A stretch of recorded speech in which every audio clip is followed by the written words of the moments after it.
So as we look at that situation, as far as he got the feedback, now he gets to reflect on that. The fascinating thing is, when thou art converted, strengthen thy brethren. If you look at that word in the Greek, it opens up a new perspective for us.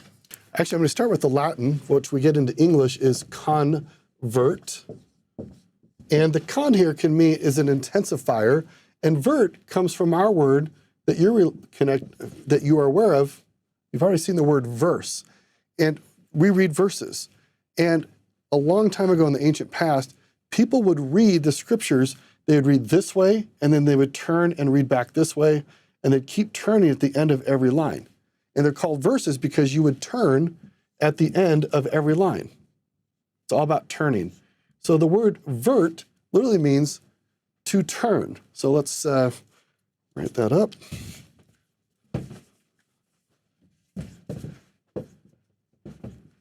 So it means to turn, and the con means it's kind of intensifier. So it's a very intense or very complete and full turning. So you could be verted, you could be turned, or you could be converted, which is fully turned. Not just partway, but all the way. But then significantly in Greek, we have this word, it's called epistrephes.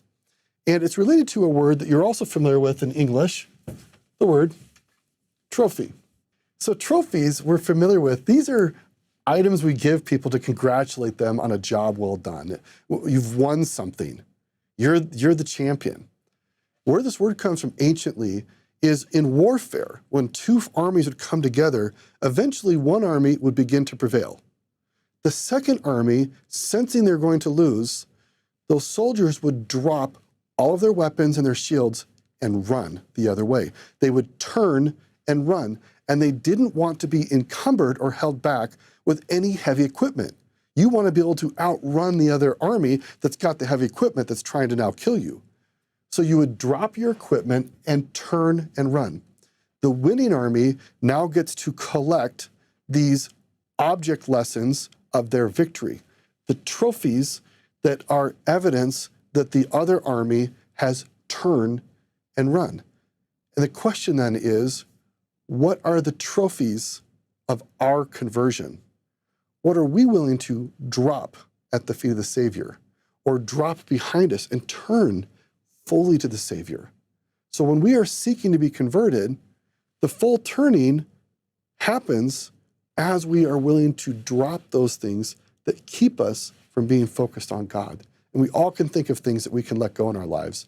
And the Book of Mormon's got some great examples of Lamanites who buried their weapons of war because it was keeping them from fully turning to God.